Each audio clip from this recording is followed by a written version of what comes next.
Finally, I'm here. It's about time we had some privacy together. I know. I shouldn't be up so late thinking about work, and it's bad for my sleeping schedule and everything, but hey, I was already down the drain before this started.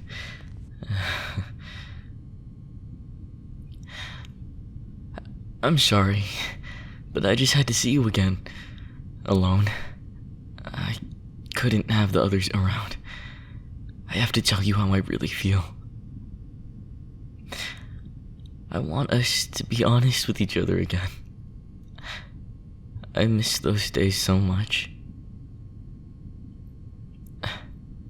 It took a lot of planning, bribery, and blackmail, but I'm here.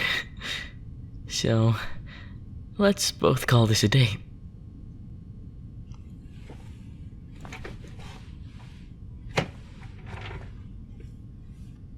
Oh, you look stunning in there.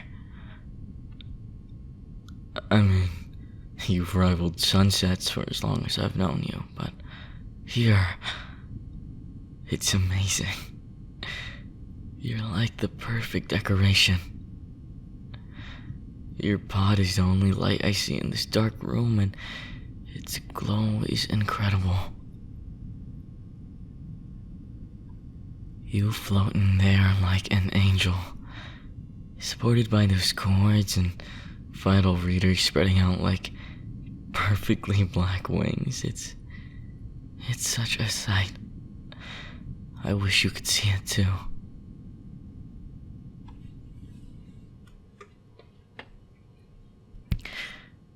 It's so hard to restrain myself during the day. I want to praise you, touch my hand on the glass like I am now. Every single second spent looking up at the wonder you are. But they'd get ideas. Coming up with a fake story was hard enough, but bluffing my way out of trouble would be even harder. One of my coworkers, what was her name? Jody, Jane, Jill. Yes, Jill. She started wondering about your life.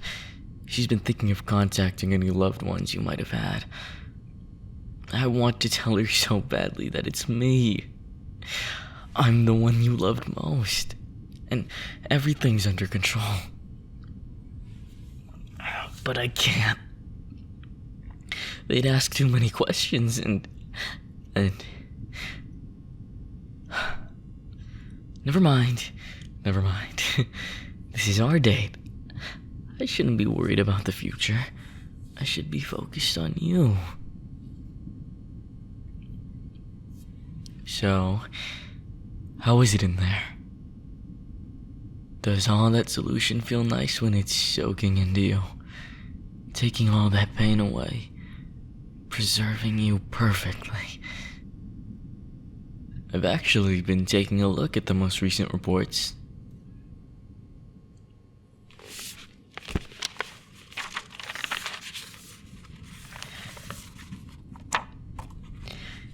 In the span of 6 days, your spine is 86.43% repaired, with vitals showing no signs of stilted blood flow or breathing irregularities.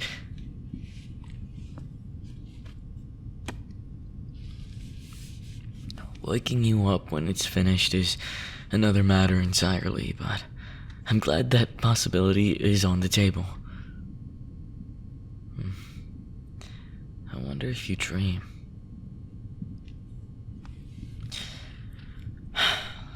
Well, the MRI scans keep coming back inconclusive. None of us can say for sure what state of your mind is in right now, aside from comatose. But I can't help but imagine that you're having a peaceful dream. You always had an enlightening imagination. Are you dreaming about me and our time together? I've been thinking about those moments too. A lot, actually. I'm glad we're both still thinking about each other. Even death can't get in the way of our love.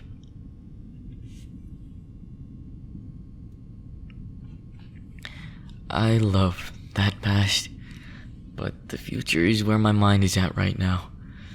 I shouldn't be thinking about it. I should be thinking about the present and how I could get you back to where you were. But I can't help it sometimes. Imagine all the things we could do together when you're finally conscious again. And, when all the post-recovery tests are over. We could go to that theme park you loved again. Or I could finally show you that movie I've always wanted to. We could finally be a proper couple again.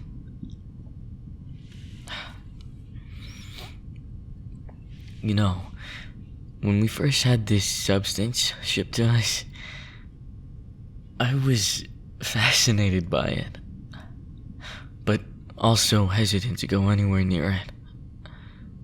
This was alien to us, a miracle working fluid with several materials not found on the periodic table, just discovered in the middle of nowhere. Seriously? There had to be a catch of some sort. The universe is far too cruel to hand something like this to humanity on a silver platter. First, I thought to myself, maybe it irreparably alters the mind, or maybe it shortens lifespans and gives you a long-term disease.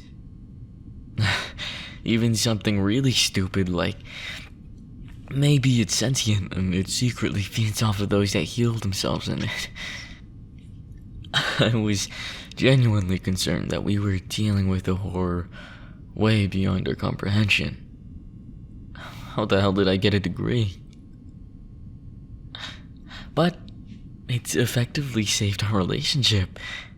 And if these tests are really successful, which I'm sure of, we can finally start selling this treatment. All we'll need now is a decent name, but that's for marketing to decide. Whatever happens, this plight will finally end, and we can look back on it like just some bad dream. Soon, you'll finally be out of there, and it can all go back to normal. Wait. Do I really want normalcy?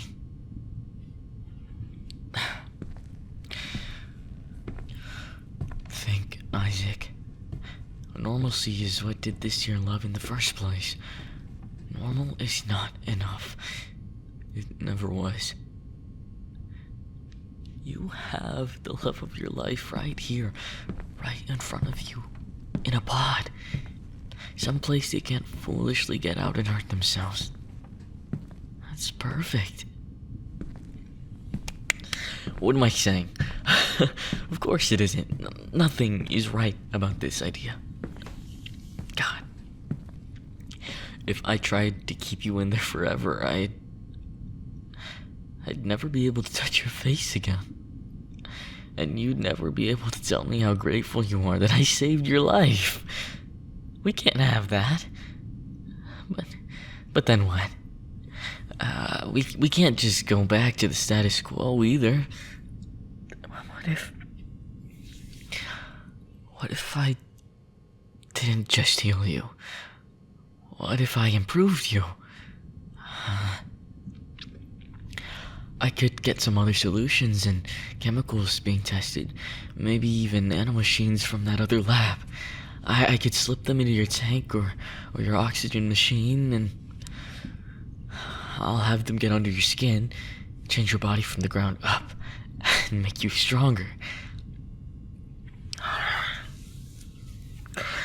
I want a world where if you're in the middle of the road, any car that hits you is more in danger of breaking than you are. A world where anyone who even tries to convince one of us to be unfaithful can be picked up by the throat and thrown across the room. Anyone would say these things sound impossible, but Look at you. A week ago, you were on the verge of death. Minutes from it. It took a miracle to save you, and I worked it. If I could utilize more miracle working chemicals and machines, you could be perfect. B. No, you were perfect. And I was a perfect boyfriend. We were the perfect couple. We had the kind of chemistry everyone in the lab would envy. Perfect dates, perfect nights, perfect gifts. I was consumed with my studies before I met you. Back at the university. I felt myself slipping more and more away from my already distant friends, becoming a different person. Someone lonely, their only company being the scribbled notes surrounding them. And had I never met you, I'd probably be a workaholic cynic, trying to shut everyone away and believing we're all just a collection of cells and nothing more. But when you helped me pick up all those papers the wind blew apart, and we started talking more, I felt that isolating shell of mine finally starting to crack. If someone else had felt what I felt, I would have thought they were being dramatic. It's just dopamine. Romance and drug addictions come from the same brain section. I should have known better. This wasn't the VTA sending serotonin in my cortex. This was love. True and pure love. Like I'd never felt it before. I enjoyed your company so much. You enjoyed mine, and everything was perfect. You couldn't have hated me so easily, could you? I still treated you well. Made all your favorite foods. I took you to your favorite restaurants. I did everything right. Trained myself to be the best man I could be. And all of it was for you. It was just a few security measures. That's all. Where did it go wrong? Was it the abruptness? Was it the lack of communication? Actually, maybe that was it. I should have been more honest with you. I shouldn't have told you I wasn't just a biochemist. If you knew I dabbled in electronics and hacking, you would have been less surprised. You would have accepted it. So what if I wiretapped your phone and listened to every conversation? Is it a crime for a man to be a little paranoid? We were spending less and less time with each other. You were working from home, so I had to make sure nothing else was going on. And besides, I found it romantic. I mean, do you know how happy I was every time I checked those hidden cameras and didn't see an affair? It made me love you more, because you loved me. You loved me more than I thought anyone could. Why did you have to react like that when you discovered it? And why did you have to call me all those vile things? I was just worried for you.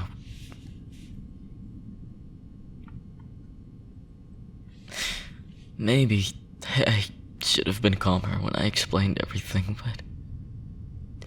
but even then, you didn't have to run. Why? Why the hell did you have to run into traffic? Why did you make me have to carry your unconscious body to work and lie to all my fellow coworkers? Do you know how hard that was? Do you even know what kind of mess you fucking thrown me into?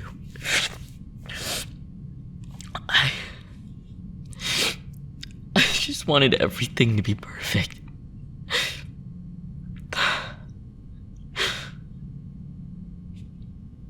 It's fine. What's done is done. It doesn't matter anymore. You're alive. Soon, that tank will be drained. You'll be unhooked from all those devices. And you'll be awake again. Where we can run tests and help you get back on your feet after spending so long suspended.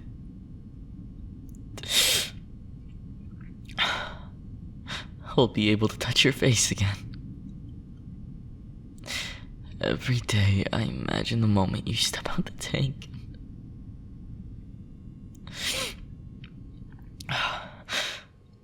I keep having these visions, daydreams and such.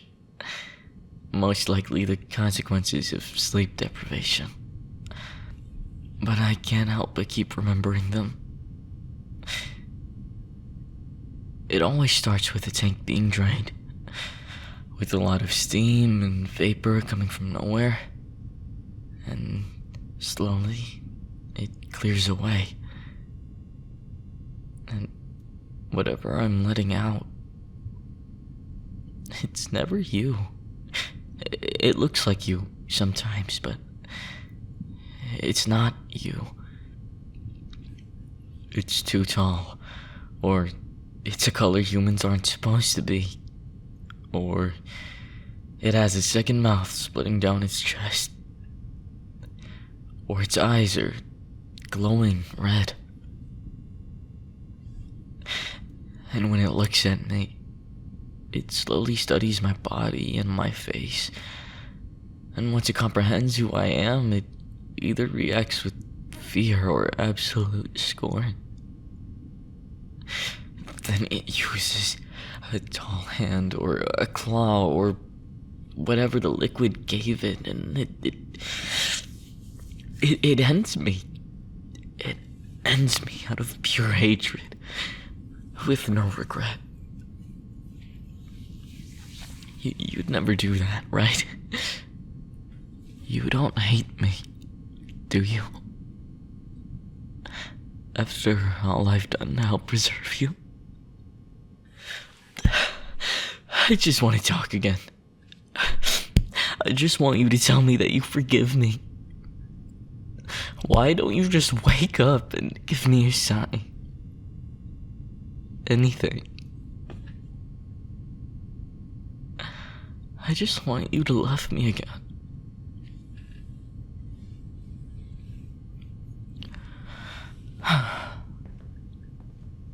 Of course, you love me. You need me. I know what's best for you.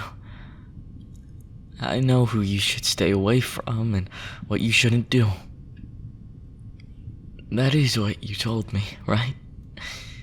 That I improved your life. I can do that even more.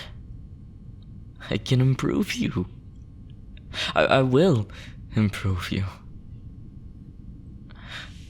Brainwave scanners, dopamine controllers, and electronic collar. I'll make sure you'll never be able to leave my side because you don't want to anyways. Why would you want to? I'm the man that saved your life. I'm the doctor here. I know what's best.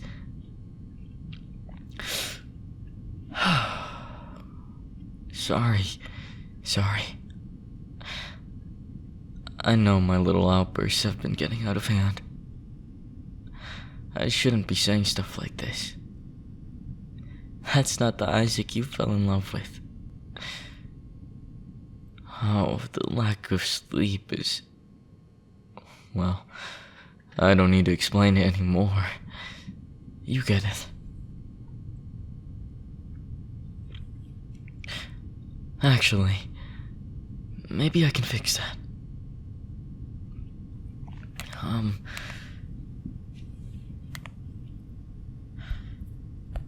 5 hours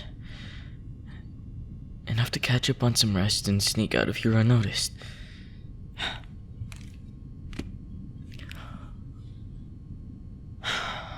We can sleep with each other again. It's not exactly like before, but I can watch over you and you can watch over me.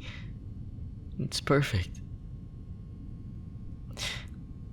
I've missed you so much, my love. But we'll be able to talk again soon, I know it. Rest well in there, darling. When you come out, you'll feel like a brand new person. And we'll finally be able to embrace again.